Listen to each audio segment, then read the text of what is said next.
What is up, Dragon Ballers? This is going to be my episode review for Dragon Ball Daima episode number 17 and 18. I was unable to drop the breakdown video last week. I did record everything last week, so what you're going to be seeing here is my video from last week combined with the one for this week. If you want to simply skip ahead to Dragon Ball Daima episode number 18, use the bookmarks in the video. I'm going to have everything labeled so you guys can jump around. I'm going to talk about the main episode. I'm going to give my thoughts on it. Then I'll jump into 18's main breakdown. Then I'll give my thoughts on it. There is so much to unpack. This is probably going to be the biggest video I've ever done for Daima, but definitely make sure you guys sit back and enjoy. I got a lot of stuff to talk about. It's just Dragon Ball is so peak, man. If you have been enjoying Daima, this is what you've been waiting for. If you don't like Daima, this is what you're missing out on. I strongly advise, even if you have not watched any episodes of Daima, but you still watch these videos, thank you, by the way, to definitely check out these episodes. They are so good. And as a Dokkan Battle content creator, we are going to be feasting for at least a year, year and a half, if not more, just from these two episodes.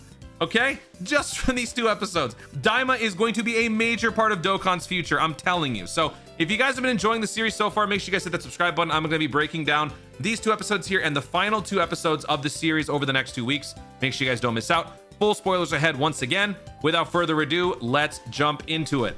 So the episode opens with a tense face-off between Goku and Arinsu's crew, with Tamagami 1 just chilling in the middle. Shin steps forward and greets Arinsu. With that trademark creepy-ass grin, he then asks if Arinsu could give them the final Dragon Ball so that they could be wished back to normal. Obviously, Arinsu declines and then explains how her wish is beyond that of Degesu. Rather than simply rule as the Supreme Demon Lord, she wants to create and rule over a stronger world that even the outer worlds would bow to. Don't know how exactly that would work, but that's her vision. She then proposes a one-on-one duel from each side with one representative to determine who gets all of the Dragon Balls. Very clever from Arinsu, considering that she only has one Dragon Ball versus the heroes' two. Goku accepts, but then Vegeta steps in and insists on rock, paper, scissors to decide. Sound familiar? Rock, paper! While the two are arguing, you see Majin Buu in the background being distracted by a butterfly and starts chasing it. This is the most Dragon Ball thing ever. And if it weren't for the rest of the episode, this would probably be my favorite shot of the episode. Bulma then steps in and tells her husband to be an adult and let Goku fight. And Vegeta accepts. Another wholesome moment between Bulma and Vegeta, and you love to see it when Vegeta's love for Bulma transcends everything else. Goku faces off with Majin Buu. An incredible fight sequence begins with a few mild references to Goku versus Kid Buu back in Z. For example, there's one moment where Majin Buu starts sending some of his limbs underground and they emerge right underneath Goku and start attacking him. Goku goes Super Saiyan and the fight gets even more intense, and the animation was awesome. Meanwhile, we get a shot of Gomah's hand emerging from the roof of his castle nearby. During a stalemate, as Majin Buu is about to mouth blast Goku point blank, very much like Broly from Dragon Ball Super Broly, Gomah fires a blast and interrupts their duel. And then we get our first look at the new form of Gomah. Gomah jumps down in front of everyone, athletic and yoked as f***. Dude's looking like a bigger version of Jiren from the Tournament of Power. Arinsu then notices the third eye, the legendary Tertian Oculus, and begins to panic. Neva also notices this and is incredibly nervous. He then asks how he could have found it, given that the Tertian Oculus had been lost. Now, to me, this was kind of strange, because with how knowledgeable and observant Neva has been up until this point, how could he have never noticed the belt that Hybis was wearing all this time? And as I was thinking this, Bulma immediately notices and confronts Hybis about it.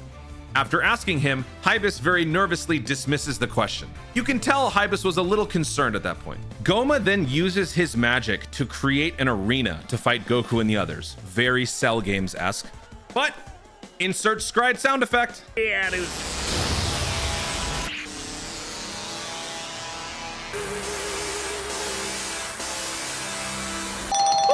After creating the arena, Gomah starts cackling at his new power and blocks a sneak attack from Vegeta, and my god, the size difference is crazy. Vegeta then challenges Gomah, who immediately accepts.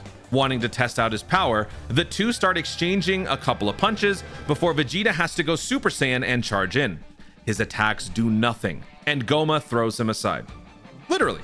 Goku immediately asks for everyone to join the fight. Piccolo, Shin, Glorio all fly in. Just as I was thinking about how odd it was for Goku to ask for help, Bulma then points that out too. Neva chimes in by saying that it's because of how overwhelmingly powerful Gomah is now. Everyone starts attacking Gomah all at once. Nothing. Goku's item pouch even falls out of his gi as he keeps fighting. I'm hoping that comes back in the next episode. Arinsu then tells the Majin boys to join the fight. So now, differences aside, friend and foe have joined forces to take on an even bigger threat. As everyone else starts to fly up towards the action, Neva goes up to Tamagami 1 and has this very nice non-verbal exchange with him, telling him to help the heroes out. In a crazy moment, everyone attacks Gomah at once, and I mean everyone. Majin Buu restrains him with his arms. Vegeta and Piccolo do the air gear kick. Goku, Majin Buu charge in. Gomah stops them all, and as Tamagami 1 fires a point-blank blast, Gomah is able to telekinetically send it back and take him out too. An epic standoff then takes place between Goku and friends and Gomah standing above them all. Epic as f. Then the animation goes full Mob Psycho 100. Everyone surrounds Gomah and fires their respective blasts towards the middle. Gomah Broly's them all back. And when I say Broly, this is what I mean. Yeah. Vegeta and Goku are badly damaged. Vegeta asks Goku if there are any more bugs left, knowing that he's gonna need more energy for the fight. And as Goku is reaching down to try to find that pouch, he realizes he can't find it. As Vegeta falls, Goku is grabbed in a telekinetic bind and is brought in front of Gomah, who is about to blast him point blank. The way they built up this fight, it really seemed like Goku was about to die. Obviously, we know he's not going to because this happens before the start of Super, but the gravity of the situation really made it feel tense in spite of that fact. And just as Goku is about to die, Majin Buu and Tamagami 1 step in to block the attack. You see Goku exhausted and paralyzed behind them, hitting the same exact beat as Frieza and Android 17 in the Tournament of Power. Goku then goes Super Saiyan 3, and right as Buu and Tamagami are unable to hold out any longer, the blast pierces through but does nothing to the powered up Goku, reminding us that, oh yeah, Goku's not gonna lose. Gomah and Goku face off with a great shot from the ground where Goku's power pole has fallen, and the episode ends. Are you shitting me? I don't even know where to begin with this episode, so I'm just gonna be brief. This was the best episode of the series by far. By far. And this is coming off of me giving that title to the Vegeta going Super Saiyan 3 episode, which in my opinion would be second best now. That episode was so well done that to think an episode could easily surpass that just says a lot about this episode. The animation, spectacular, unmatched. The pacing was incredible. The balance between exposition and action was incredibly well done. And the various acts that you could break this episode down into just flowed so well together. It was first a Goku versus Kid Buu remix, very well done, very well choreographed, then emerging into a larger threat that causes the unholy alliance of hero and villain to join forces and take on this bigger threat. And this bigger threat proves to be a formidable opponent, and we really get to see it. They lay it on pretty thick that Gomah cannot be defeated. And so throughout this episode, we see visual callbacks, we see references, we see little beats that you could take from other media, which I definitely did. I mean, I saw a Justice League moment. I saw a Kingdom Hearts moment. I mean, you could take whatever you want away from it, but the episode was just so compelling that from start to finish, I forgot that Daima happens between Z and Super. I actually did. There was a moment where Goku is about to die, and I completely forgot that Goku won't die because he has to live on in Super. Everyone has to live on in Super. Super happens after Daima. So how could that have worked? It just goes to show how well done the episode was overall. I don't really think there's much more that I can say to justify you not watching it. You have to watch the episode. My favorite part of the episode is the preview to the next one. And here is what I'm gonna end this with. Episode 18 is called Awakening. I've got two theories, one of which I think is very obvious, but the other one might not be so much. As far as how Super Saiyan 3 Goku versus Gomah is going to go, I don't think Super Saiyan 3 Goku is going to be enough. They are going to have to resort to something else to defeat Gomah. No, it's not going to be a spirit bomb, thankfully. I think we are going to be seeing Goku and Vegeta join forces with the Join Bug, and Vegito is going to awaken into Super Saiyan 3. We have seen Super Saiyan 3 Vegito in non-canon properties, but we have never seen Vegito go to a form that is not either Super Saiyan or Super Saiyan Blue. I think Super Saiyan 3 Vegito would be the perfect way to wrap up the series while giving us a new form, while also not giving us a new form. This also means that Gomah is just so powerful that a Super Saiyan 3 Vegeta would be needed to beat him. That makes him stronger than Buhan.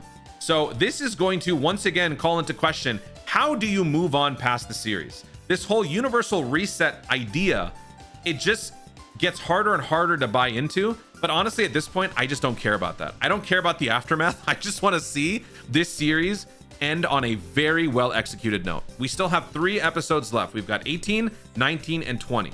So Awakening is coming up next. Now, before we go, there's one more theory that I want to share with you guys. And this is a bit of a reach, and I understand all that, but I need to say it because I am a diehard Super Saiyan 4 fan. It is my favorite Saiyan form in all of Dragon Ball. More than any other form we have ever seen, I think that Super Saiyan 4 is the perfect Saiyan form. It is the combination of the brutality, the primal nature of the Uzaru Great Ape, combined with the finesse of the human form, coalescing into this hybrid fusion looking form that looks really good. And it's unfortunately attached to a franchise that is not canon. Dragon Ball GT is not canon, and I have been dreaming of the day that Super Saiyan 4 can become canon. Now, it would be weird, but I think it could work. Given that the episode is called Awakening, the last time an episode from Dragon Ball was called Awakening goes all the way back to Dragon Ball Z, the Cell games.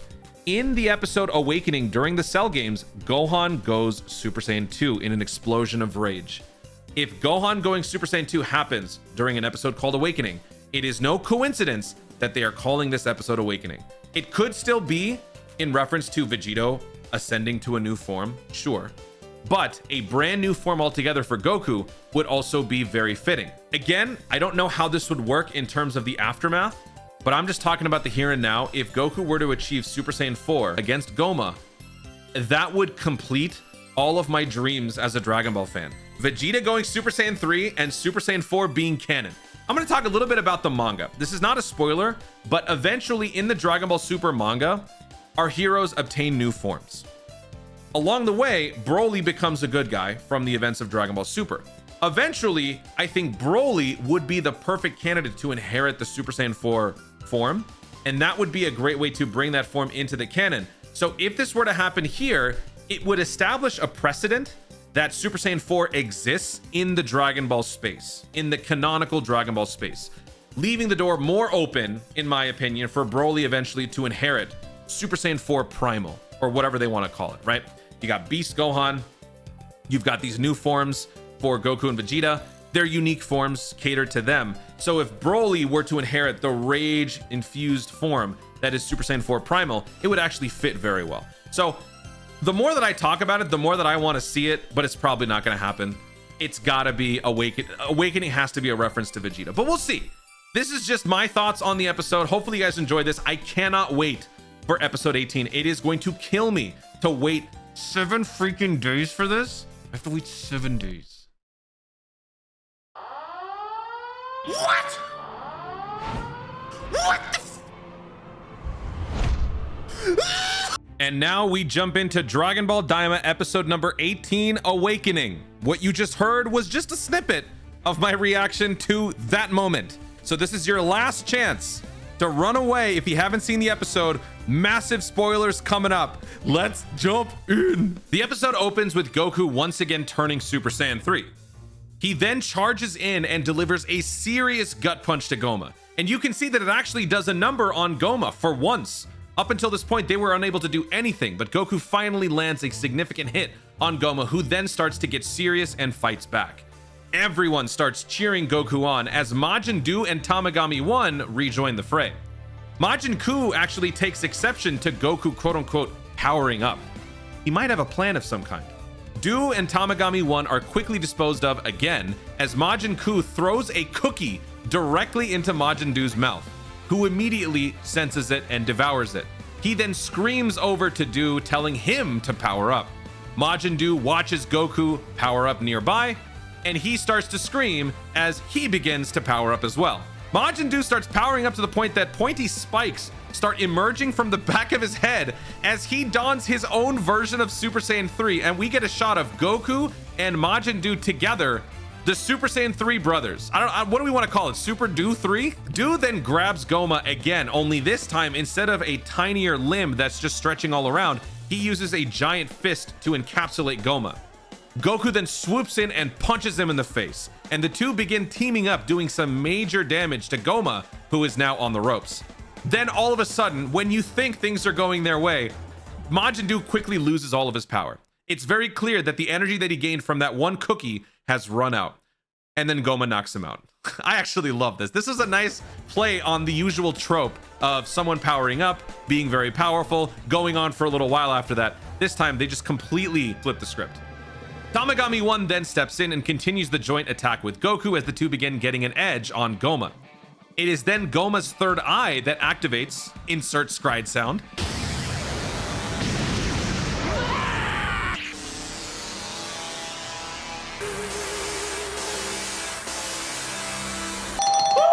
He then begins firing a giant laser that sweeps and demolishes not only Goku, but the surrounding area.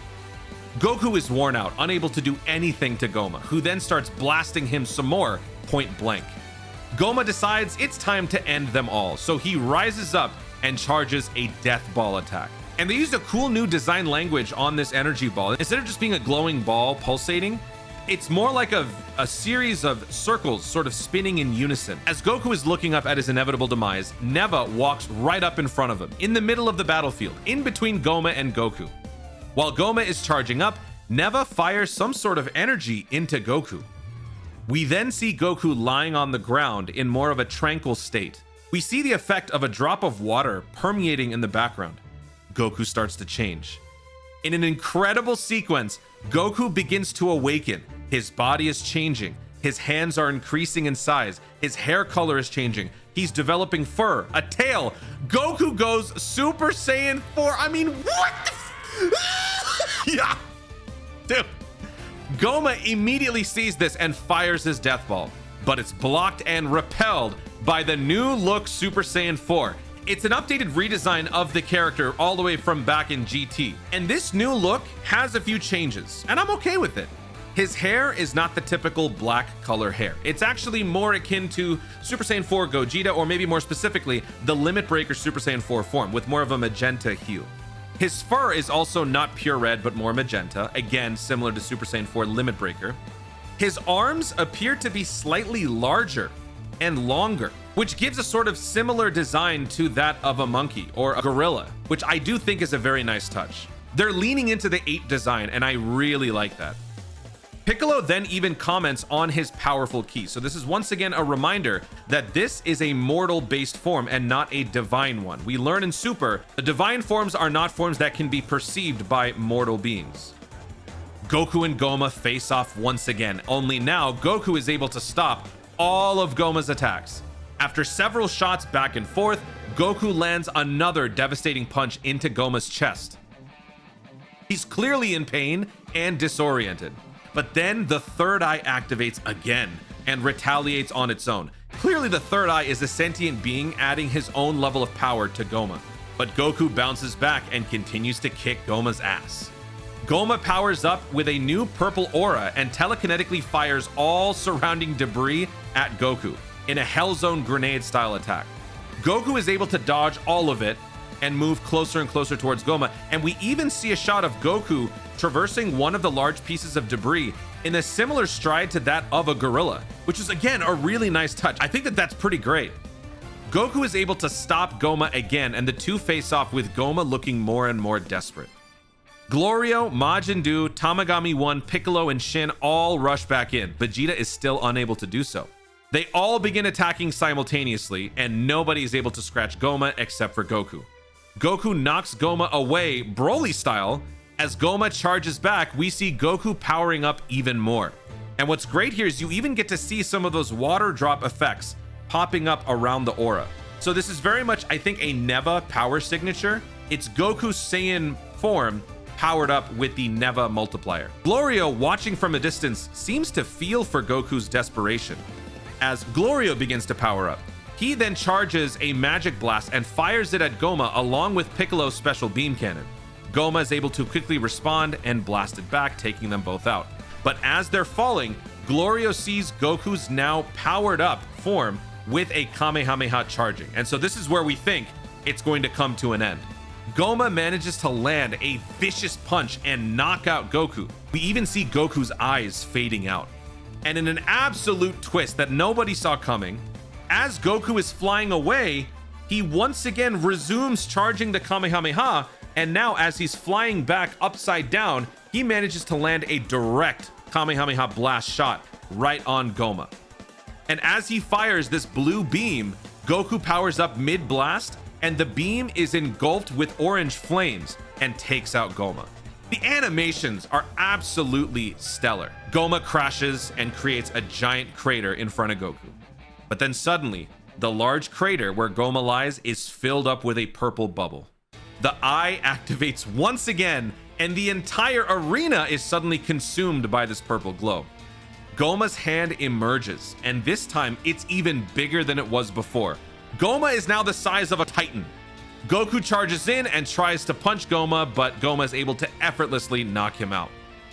What's even more terrifying is that Gomah then uses his eye magic in a very cool hand movement where he locks Goku in a bubble and completely reverses Neva's upgrade, eliminating Goku's Super Saiyan 4 form.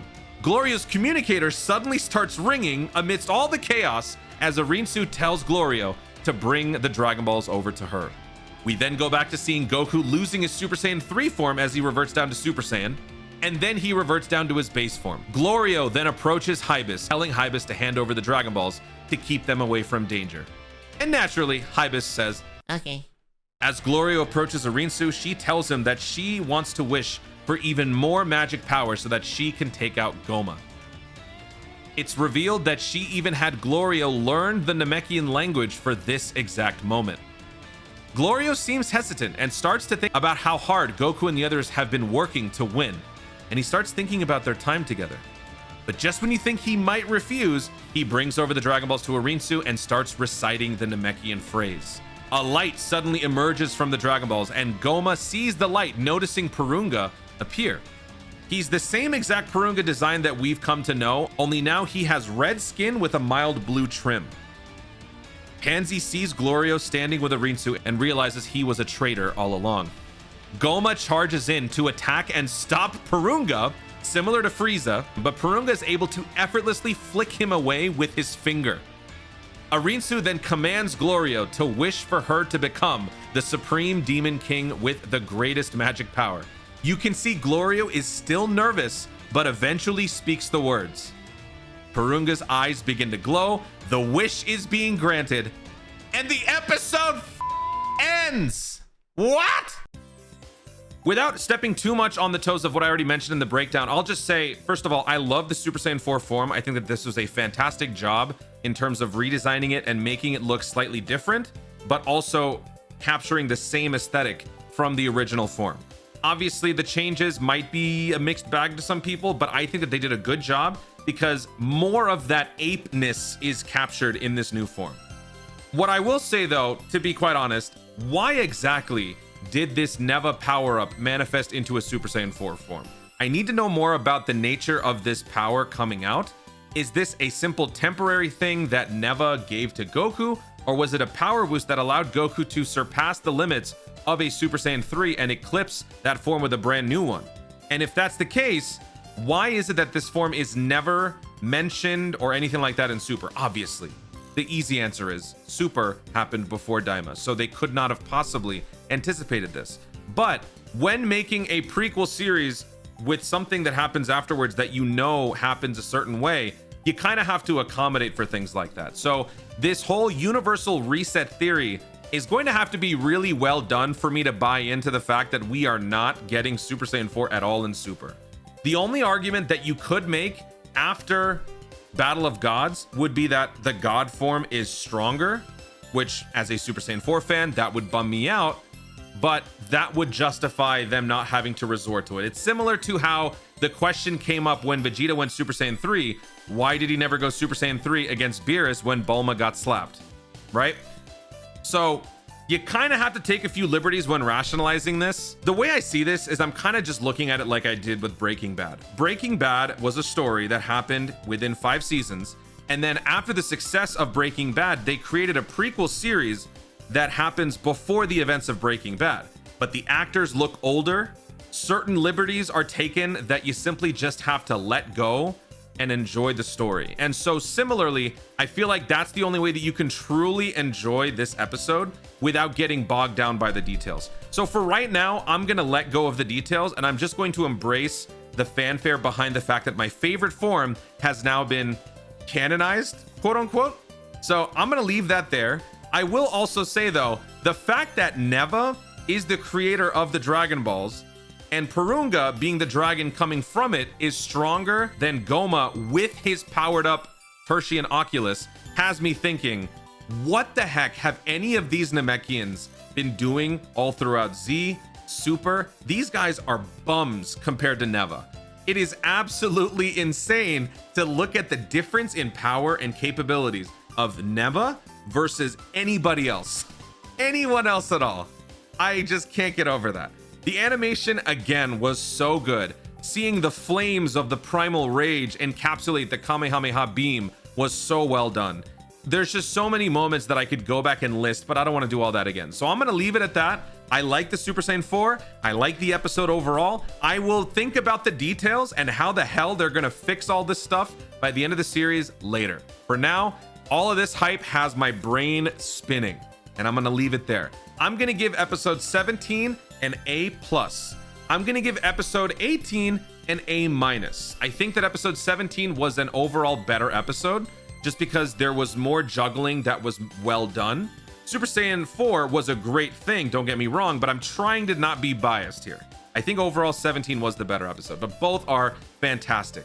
Only 2 episodes left in the series. The next episode is episode 19, Betrayal. At the end of this episode, Glorio does chant the words to make the wish, but we never hear the word Arinsu. We never hear any other word. So what exactly did he wish for? I'm thinking he doesn't actually wish for Arinsu to get more powerful. I think that he wishes something else. And the title of the episode being known as Betrayal has a double entendre. It could mean that Glorio betrayed the good guys, but it could also mean that Glorio betrayed Arinsu. And we will only be able to find out next week. So hopefully you guys enjoyed this breakdown. Comment down below your favorite part from episode 17, episode 18. Let me know if there's anything that I missed, and comment down below on just the best part of this entire series thus far, because there have been some highlight worthy moments, but I feel like most of y'all are going to mention something from one of these 2 episodes. Thank you so much for watching. Stay tuned and always remember to Daima responsibly.